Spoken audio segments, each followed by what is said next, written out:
Four brothers went to war for Tennessee.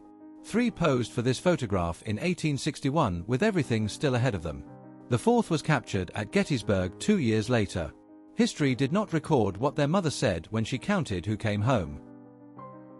She was 17 and dressed in a death's head uniform and somehow made the whole thing look like a portrait of inevitability. Victoria Louise of Prussia, 1909. 5 years later, the empire her father ruled would march those same uniforms into the worst war in history. It crashed in a swamp in 1944 and the jungle swallowed it whole. Workmen stumbled across this Mitsubishi Zero in 1962 clearing brush near Agana airfield, 18 years after it fell. Restored and returned to Japan, it flew once and is now permanent. Days ago these men gave orders. Now they walked where they were told. German prisoners escorted by French irregulars during the liberation of France, 1944. The caption called them Nazi followers. The faces suggest men who had only just understood what following had cost them. They did not need permission to have fun in 1890 and they clearly did not ask for it. Two young women on a beach, glass negative, circa 1890s, caught mid-laugh by a camera that had no idea it was preserving pure joy for over a century. The photograph barely survived. The man did too. A Polish legionnaire in a sidecar, 1914, riding toward a war that would reshape every border on his map. His ring outlasted the century, the conflict, and the empire he fought under. Some things simply refused to disappear. They were not Japanese soldiers. Korean laborists, conscripted and transported to a Pacific island they had never chosen, were caught inside someone else's battle at Tarawa in November 1943.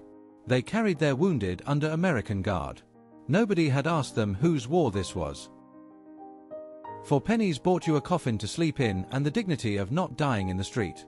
Victorian London, 1900, men arranged in wooden boxes for the night, upright and breathing. The system called it charity. The men inside it called it survival. 13 years of prohibition and it ended with a beer. Franklin Roosevelt signed low-alcohol drinks back into legality on March 22, 1933, the first crack in a law that had made criminals out of ordinary Americans. The line at the bar that evening must have been extraordinary. He was a Confederate soldier who switched sides and meant it. Newton Knight led a band of deserters and Union loyalists deep in Mississippi, creating the Free State of Jones while the Confederacy fought to preserve slavery around him. Some rebellions happen inside the rebellion itself. She signed it to a friend and handed it across a world of distance. Mrs. Yang, wife of China's ambassador to Washington, 1895, dressed and poised and navigating a capital that barely knew how to see her. The inscription survived. The friendship behind it deserved to. It hunted in the dark by design. The P-61 Black Widow was built for nights when other aircraft stayed grounded, radar-equipped and painted to disappear. The 548th Night Fighter Squadron took it into Pacific skies where the enemy could not see what was already tracking them. Somebody wrote "When does it end" on his helmet and nobody made him take it off. A Marine in full gear, Hugh, 1968, carrying the question every soldier had but most never said out loud. The Tet Offensive was 3 weeks old. Nobody had a good answer yet. They never left the ground. Japanese aircraft wrecked on Iwo Jima, 1945, destroyed before they could threaten anything. The battle cost both sides more than anyone had calculated. These planes are the quieter part of that arithmetic, grounded permanently before the fighting even finished. The car was new and so was she. Betty Boyd, late 1920s, leaning against her Chevrolet Superior in Southern California sunshine, a silent film star in a world about to find its voice. Sound was coming for Hollywood. Not everyone would survive the transition. He did not write letters of protest. Maya Lansky took 14 men and lead pipes into a gathering of 2,000 American Nazis celebrating Hitler's birthday in 1938. Dozens left injured.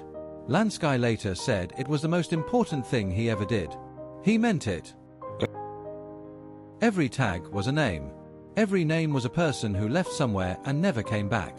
58,307 dog tags at the Harold Washington Library, Chicago, representing the full American cost of Vietnam. Seeing the number written down does nothing. Standing inside it does everything. The camera needed seconds to capture them. History needed less than 2 months to erase them. Paris Commune fighters behind their barricade, April 1871, already blurring into ghosts.